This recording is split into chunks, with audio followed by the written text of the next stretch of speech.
I thought it'd be good just to do a quick reminder of the song, of course, that we're looking at over these last week and this week. And I ran across the lyric video to it, so I thought, oh, that'd be great to kind of plug that in to have that. So as you recall, last week we started our thoughts, our study called Less Like Me, More Like Jesus, based on that song, Less Like Jesus, Less Like Me, by Zach Williams. If you recall, last week we talked about humility, and one of the stories we talked about was John the Baptist. Remember that he made the statement that he, that is Jesus, must increase, but I must decrease, and that's the attitude that we need to have in our lives. Well, we turn to another theme that rises right out of those lyrics today, and that is of mercy. Now, one day a woman was walking through the park after work on her way home, and she stopped to have her picture taken by a photographer that was there, and she was really excited about getting her picture taken, and so she stopped, had it done, and then the photographer gave her the picture, and when she did, and she looked at it, her face just dropped. She just about didn't know what to think. It just couldn't believe what she saw, and she turned to the photographer and said, rather sharply, she said, this is not right. This is not right. You have done me no justice. The man looked at the picture, and then he looked back at her, and he said, ma'am, to be honest, you don't need justice. What you need is mercy. Don't we all need a little mercy in our world today? As the song says, we as children of God need to be a little more like mercy, a little more like grace. But this world doesn't show mercy very often. We live in a world that's quick to judge, quick to criticize, quick to turn away those who are in need. In fact, in October of 2011, the world was shocked by a story that came out of China, of all places. A 2-year-old girl named Wang Yu wandered out onto a very busy street, was tragically struck by a van, and then as she laid there injured and unconscious, at least 18 passers-by simply walked past, left her lying in the road, doing nothing to help. It was only several minutes later when a trash collector stopped to assist her and to get her to the hospital. Tragically, little Yu, as they called her, died 8 days later from her injury. It's a heartbreaking, it's a terrible, terrible picture of the world that we live in. But that's where we live. A world without mercy. A world where too often we pass by on the other side of the road. But Jesus calls us to something better. He calls us to live less like me, less self-focused, less indifferent, and more like Him, showing mercy in action. Jesus illustrates this in a familiar parable known as the Good Samaritan. Follow along as we read from Luke chapter 10, and it says there one day an expert in the religious law stood up to test Jesus by asking him this question, Teacher, what should I do to inherit eternal life? And Jesus replied, well, what does the law of Moses say? How do you read it? And the man answered, you must love the Lord your God with all your heart, with all your soul, with all your strength, and with all of your mind. And, he says, love your neighbor as yourself. Well, Jesus said, well, you know what? You're right. Do this and you shall live. And so the man wanted to justify himself. And so he asked Jesus, well, and who is my neighbor? And Jesus replied with this story. A Jewish man was traveling from Jerusalem down to Jericho, and he was attacked by bandits.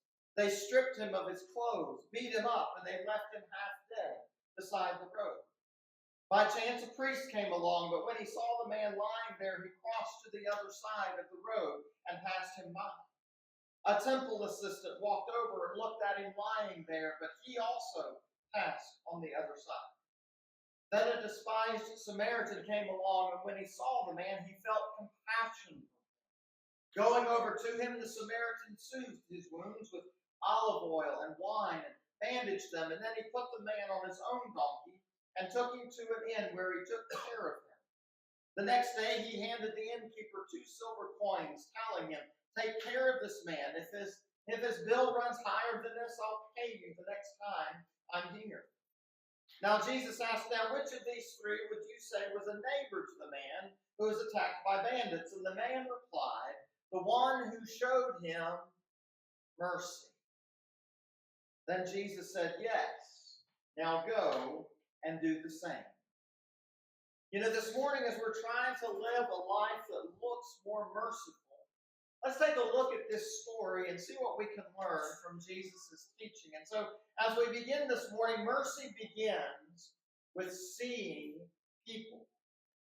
You know, we just read probably one of the most familiar stories in all of the New Testament, one that has been taught in Sunday schools and children's churches and Bible studies and preached from countless pulpits for years.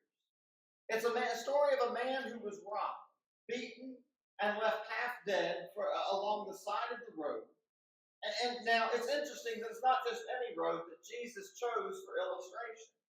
It was the road from Jerusalem to Jericho. It was a notoriously dangerous road. William Barclay helps us to understand that and picture it. And he says Jerusalem sits about 2,300 feet above sea level. Jericho, near the Dead Sea, is 1,300 feet below sea level. So that in the less than 20 miles it takes to get from one town to the other, the road drops 3,600 feet. That's more than what it is when you go down into town into Newcastle. I think that's about 12 or 1,300 feet, something like that. So it's like almost 3 times that. And it winds through the rocky passages and has sudden turns, the perfect hiding place for bandits and robbers. In fact, in the 5th century, Jerome said it was still called the Red or the Bloody Way because of all the bad things that happened on it. Even in the 19th century, the 1800s, travelers had to pay protection money just to pass safely. As late as the 1930s, there was a Palestinian bandit who was going crazy in that world named Abu Jildai, and he was known for holding up cars and murders and all kinds of things on this stretch of road, and he would disappear quickly into the hills before the authorities could catch him. It's a dangerous road. It was a bad place to be. So when Jesus was telling this story, he wasn't speaking about some theoretical thing that may or may not happen. He was talking about real life. It was the kind of thing that happened all the time on this road from Jericho to Jerusalem. So here lies this man, nearly dead, beaten alive, bloodied, and left for dead on this treacherous path. And so given the danger, perhaps, we might say, we might excuse those who pass by. Maybe they thought, if I stop, then the robbers are going to get me too. And it's really easy for us to justify just turning around and walking away. But Jesus makes it clear that is not the right response. A priest came by. He saw the man. But instead of helping, he crossed to the other side of the road. He was not about ready. He was not going to get himself dirty or risk ceremonial uncleanness. A Levite came by. He too saw the man, and he, like the priest, crossed over so he wouldn't have to get too close or be inconvenienced. You see, they both saw the man, but they really didn't see him. They saw his problems and they decided, you know what? That's not my responsibility. I'm not getting involved. We said that. They turned away.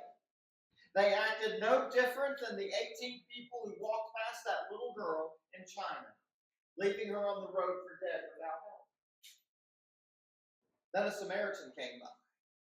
And in verse 33, it says, when he saw the man, he felt compassion for him. There's a big difference here between these 3 travelers. The Samaritan saw the man, his heart was moved, and he felt compassion for him. Jesus was making a very important distinction to his listeners, teaching them an important lesson. All 3 men saw him, but only one saw the man the way Jesus would see the man, the way Jesus would see others, the way Jesus sees us today. Only one allowed his heart to be moved with compassion. And friends, that is where mercy begins. When we see people the way Jesus sees them. Not as an interruption, not as a problem or as a nuisance or something to cause us to take up our time, but as souls created in the image of God. Folks, how often do we pass by people without really seeing them? You know, we're in a big hurry to get from point A to point B, and so we just plow and push right on through. And to the side, we overlook the neighbor who is lonely. We miss the coworker who is quietly carrying her pain, or the single parent that is struggling to make ends meet. You see, mercy begins with eyes that are open, eyes that see as Jesus saw, and sees the needs right in front of us. And then second, this morning, mercy moves us to act. Now, what was the difference between the three travelers? That two chose to feel sorry for the man. One chose to take action. See, it's not enough just to feel sorry for someone. Mercy takes action. The Samaritan didn't stop with compassion. He immediately went into action. He went to the man. He bandaged his wounds. He poured on oil and wine, and he put him on his own animal. He took him to the inn, and he took care of him. And folks, that is mercy in action. In James chapter 2, James asks us some very difficult questions. He says, suppose you see a brother or sister who has no food or clothing. And you say, well, goodbye. Have a good day. Stay warm. Eat well. But we don't do anything, or we don't give that person any food or clothing. What good does that do? It doesn't do any good, does it, friends? Mercy, you see, is not just words. Mercy is doing something. Mercy is action. July of 2021, Scott Demers was in a Salem, New Hampshire neighborhood working on some water sprinklers. What he didn't realize that day was that he was about ready to save a life. So, as the story goes, he was working nearby on these sprinklers when he heard a loud commotion of a serious traffic accident. You see, an Acura SUV had run off the road and crashed into a house. Well, according to the homeowner, Joseph Tutrone, he said the car went through my house.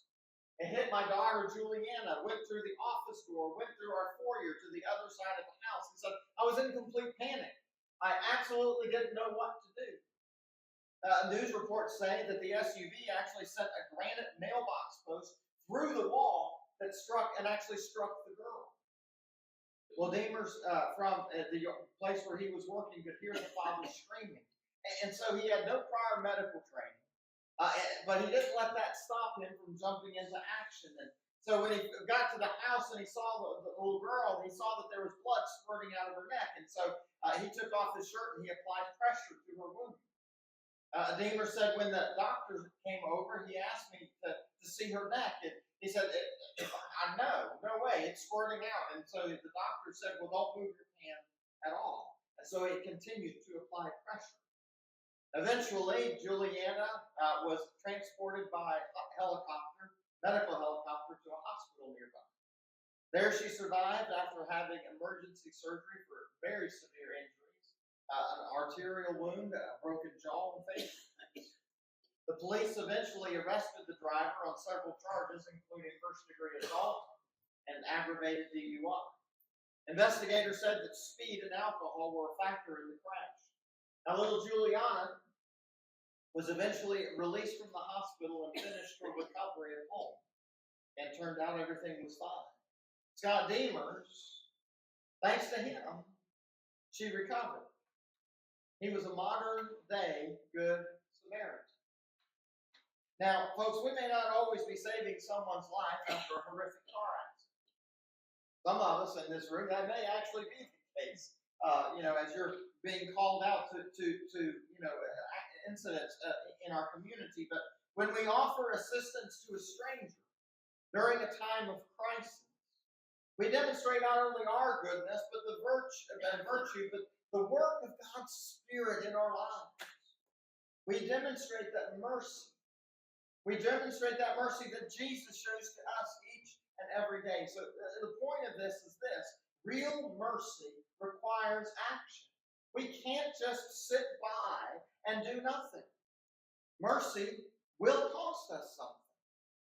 It costs time, it costs energy, it costs resources, but when Jesus lives in us, mercy will flow out of us. So finally, then, this morning, mercy reflects, you see, the heart of God. You know, as often as we have read this story, I think sometimes we kind of gloss over that ending. And so Jesus said and asked in verse 36, now which of these three would you say was a neighbor to the man who was attacked by the bandits? And so the questioner responds in verse 37, the one who showed him mercy. I don't think we often pick that up when we read this.